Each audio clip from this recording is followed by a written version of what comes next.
Black Adam could become a billion-dollar hit this year, and I'm going to explain why. The year was 2014, and I remember when it became official. Dwayne Johnson, The Rock, is officially Black Adam in Shazam, coming 2019. Now, I barely knew anything about Shazam or Black Adam. All I knew is that those two characters that I saw briefly in Injustice were gonna be part of DC's new cinematic universe, was gonna be hyped. And on top of that, you have Dwayne "The Rock" Johnson, the man himself, finally fan casted as Black Adam?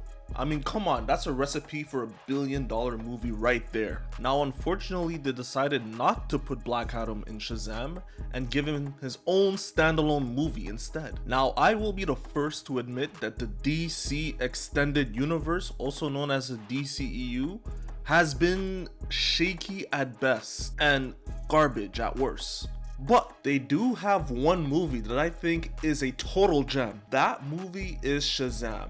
Shazam is my favorite DCEU movie by far. I totally love that movie and the lore that it set up, and the fight that they're building up to an eventual Black Adam Shazam meetup movie.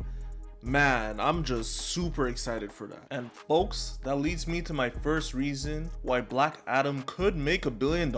Black Adam is coming right off the momentum set by the first Shazam movie. People thought that Batman vs Superman was gonna be DC's big billion-dollar hit, but with Shazam coming out strong with rave reviews and a decent box office and its end credit scene that promises to lead to an absolute battle between Shazam and Black Adam, people, in my estimation, are gonna be hyped. Now, my second reason why this movie could possibly make $1 billion is because the trailers have been hitting. I don't know about you guys, but I can't be the only one that's super hyped about Pierce Brosnan as Dr. Fate. I mean, his costume is just absolutely perfect. Just look at all those details into it. Like, everyone knows that I'm a massive Marvel fan, but I've always maintained that DC has always had better and more unique costumes than Marvel. And of course, I am talking in the cinematic universes of the two franchises. I always felt that the MCU costumes for these characters that come from very different places. You have the Guardians of the Galaxy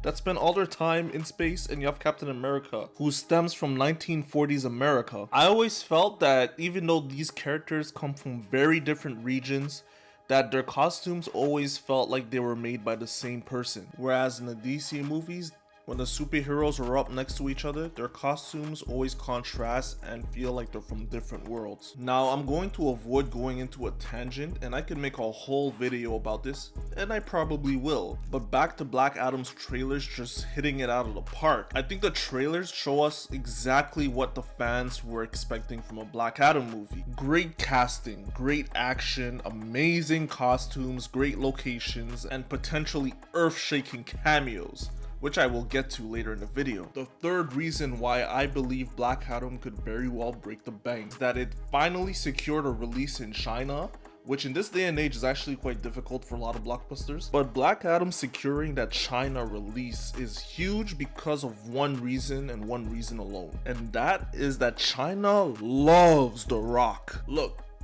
I'm a big fan of The Rock. I love The Rock, and I'm sure a lot of you do too. But nobody loves The Rock like China loves The Rock. Ever since Dwayne Johnson hopped back into the Fast and Furious franchise back in 2011, that franchise just took off massively, but especially in China. That franchise has regularly broken records in China, and I think that the massive success of Hobbs and Shaw in the Fast and Furious franchise proves that Dwayne Johnson plays a big role in its success. Now, my fourth reason why Black Adam could possibly make $1 billion is because there's virtually no competition for at least 2 weeks when it comes out. If you stop and think about it, the only other October 2022 movies that could possibly challenge Black Adam's box office were Halloween Kills and Amsterdam.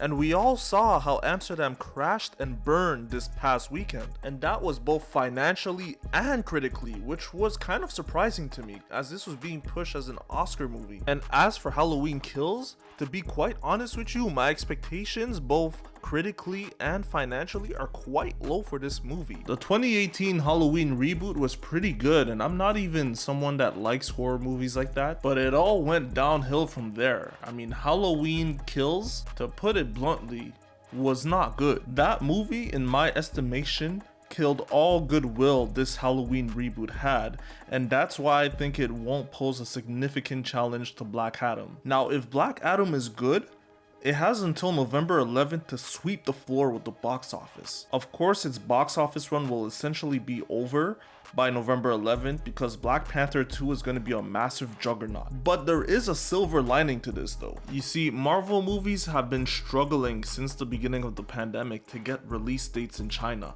I believe all Phase 4 movies have not been released in China, and that is a big amount of change left to the wayside for other movies to pick up. Now, essentially what I'm trying to say here is that yes, Black Panther 2 will be a big, massive blockbuster hit, but it is very possible that it does not release in China, the second biggest movie market in the world after North America. Now, Black Adam has secured a China release date, and as of right now, I'm not too sure exactly when it's coming out, but I do think it will come out a few weeks after it comes out in the US and Europe. So that means that in November 2022, while the rest of the world is rejoicing in the hype of Black Panther 2, China will be left with Black Adam. And remember what I said earlier, China loves The Rock. So that, coupled with the fact that Black Panther will be the highest profile movie out at the time in the second biggest film market in the world, that could push Black Adam over the edge to $1 billion easily. Now, of course, all of this is contingent of Black Adam being a good movie. But from what I've seen, it seems like the studio and its star, The Rock, are really confident about this movie. It seems like every single post on Dwayne Johnson's Instagram page is somehow, some way related to Black Adam. This is his passion project. This is his inception, his avatar. I really do think that this movie is going to be at least a fun time at the theaters, because I highly doubt that Dwayne Johnson would let his baby fall to the wayside. His baby that he's been curating for 15 years. I highly doubt he'll let this be a flop. And y'all know I had to mention this. The fifth reason why Black Adam will possibly make $1 billion. The man himself, Henry Cavill, Superman. You already know he is gonna be in this movie, and this movie's gonna break records because of it. I mean, this is something that's been built up probably as long or longer than the Infinity Saga. I mean, at least in the comic book fan circles, Black Adam versus Superman, Day versus Dark. Like, come on now. No, but you guys do not get it. This, if Superman is in this movie, this is what's gonna give Black Adam legs. The opening weekend is probably going to be so-so. It's probably going to open to 90 to 100 million. But then word of mouth is going to spread. Yo, Henry Cavill's back as Superman. And people are going to be like, yeah, right. No, you're capping, bro. You're capping. But in the second week of Black Adam's release, when they announce Superman standalone movie coming 2024 with the director and the screenwriter already at work, I'm telling you, people's eyes are gonna lit up and they're gonna be like, yo, this is something to watch in the theaters. Like, honestly, man, Henry Cavill has been disrespected for too long. They gave him a mid-movie with Man of Steel, and then they followed it up with some bullshit with Batman vs Superman and Justice League. But this guy deserves a second chance. Do not reboot Superman. Give him a second chance, and I think The Rock is the man to do it. It is clear that Dwayne Johnson's life goal at this point is to take down Superman, and not any Superman, but Henry Cavill Superman. Dwayne Johnson essentially wants to be top dog in the DC extended universe. So whenever he says the hierarchy of power is about to change, that is not just him fronting. That's him telling us, Superman, Shazam, y'all about to go down. And once this movie hits theaters, this will spread like a forest fire. everybody's gonna know that Black Adam is out for blood, and they will want to tune in to see how this could lead to a potential Man of Steel sequel. Perhaps this could lead to a version of Kingdom Come on film. I mean, if it does, I'm telling you right now, the fans will be hyped. And that, my friends, are the 5 reasons why Black Adam could make $1 billion in a few weeks. I want to thank you all again for watching this video and hearing me out on my reasons why I think this movie will be a hit. Please consider hitting that subscribe button and that bell button, and leave me a comment. Do you agree with my assertions, or do you think I'm speaking nonsense? Let me know in the comments. Like this video and let me hear your thoughts. Thanks again for watching, guys, and stay tuned next week to see what I have to say about She-Hulk.